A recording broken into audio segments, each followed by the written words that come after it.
Oh boy. Denver Broncos, Denver Broncos, Denver Broncos. I wish I could play the clip for you, but unfortunately there's too much music playing, so fortunately I can't. But whew, this one's a doozy. I definitely recommend you check out the clip when they post it. He's saying that the Broncos have the worst quarterback and the worst coach in the division. That if there was a coach draft, that Sean Payton would be last in this one. And and that Bo Nix is the worst quarterback.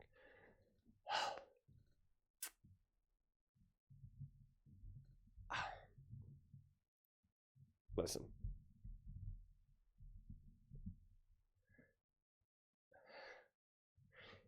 There is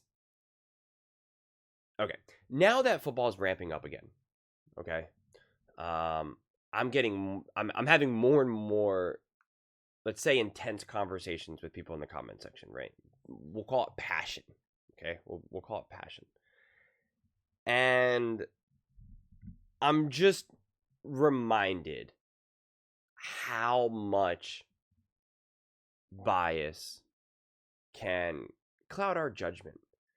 And I've said this a lot, that I'm grateful that we have really intense, extreme fans, that without them, the NFL, sports as a whole, just wouldn't be what it is. I'm not showing up to the games when it's 10 degrees out. I'm not doing that. I'm not doing that. I'm not sitting in traffic. I'm not waking up at like 8 a.m. I'm just not doing it. I'm not paying all the money to go there. I'm not buying all the merch. I'm not doing any of that. I'm watching all these games. I'm paying for NFL Plus or whatever and watching all the show. Like, I contribute in my own way. I contribute in the NFL sports ecosystem and all of that. But like, if games were filled with just me in the crowd, like it would be pretty boring.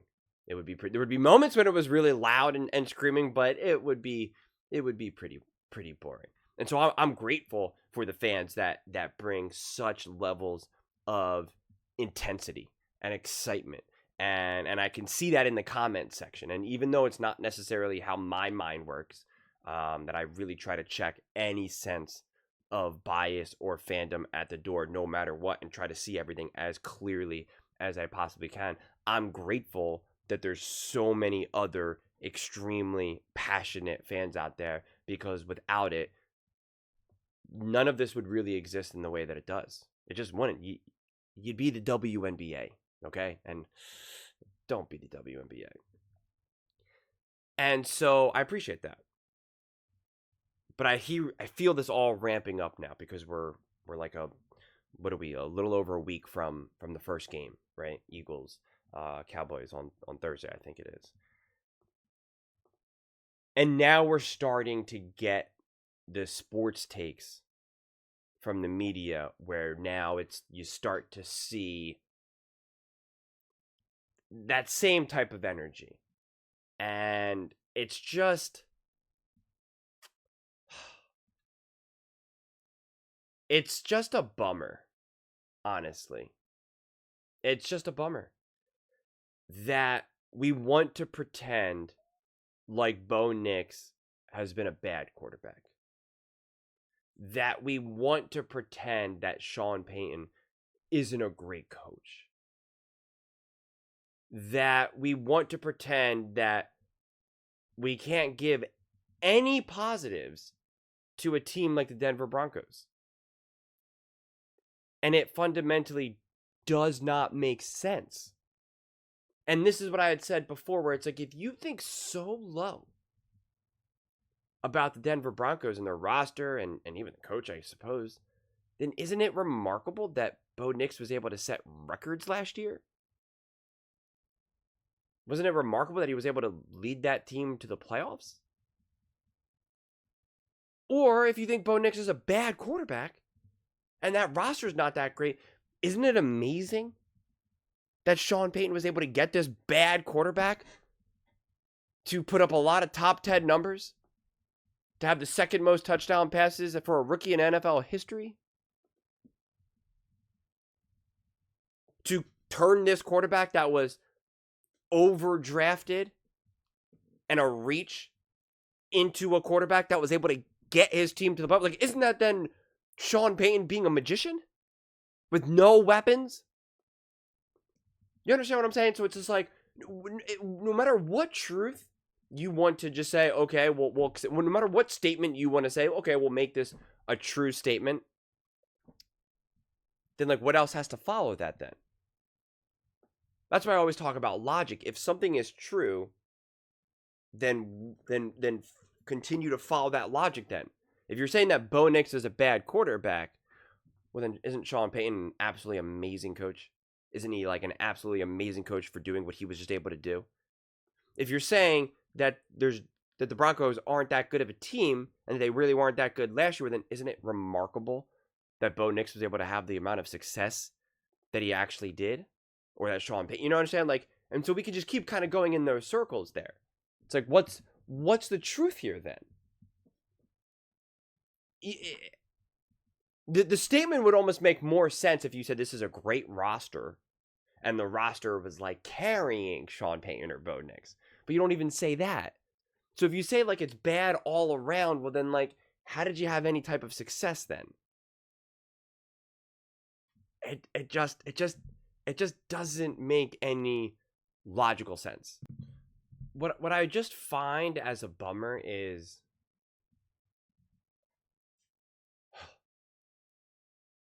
when we can't have real conversations about certain teams. And that's what I find a bummer. Especially on a show that we obviously all love and watch and enjoy. But then it's like you can't have any like real conversation about like the success that Bo had, that the Broncos as a whole, predictions moving forward. Like that's where then it becomes a bummer. I mean, think about how the Minnesota Vikings had a tremendous amount of success. They were a game away from being the number 1 seed in the NFL.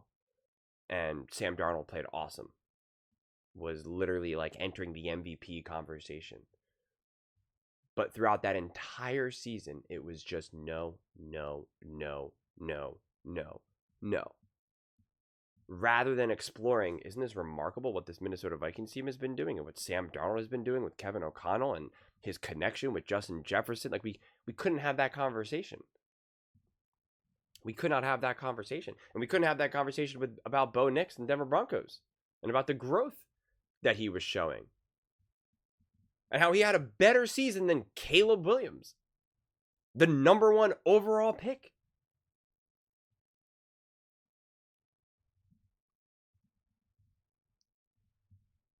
I find it a bummer. I really do. And it's just, I don't know. Like I said before, the Broncos have a chance to do the funniest thing. And I'm excited to see what they can come about. You know, what can come of them and the growth that Bo Nix can show. Because when you have a season like he had last year and we just want to downplay it in every stretch of you know, in every possible way that we can. And then when we hear reports of him having a lot of growth and taking a step forward, and we want to just downplay and throw that to the side as well, you're just constantly closing your eyes and sticking your head in the sand when faced with reality. And that is something that I fundamentally fail to understand and grasp. I wish I could tell myself lies, but I can't. And so I'm haunted at night and haunted in the morning. Because it's just like I always have to face reality. I never want to tell myself comforting lies in any aspect of my life. I certainly don't do it in my immediate personal life with the things that matter most. And I certainly don't do it in football and sports.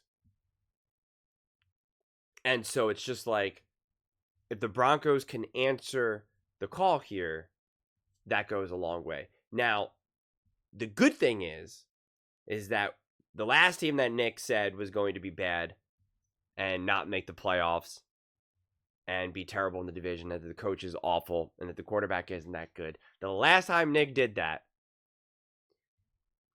was with the Philadelphia Eagles, and they went on to win the Super Bowl. Okay, so let's put that in in context here. So I think this division is going to be a lot of fun to watch. There's already some interesting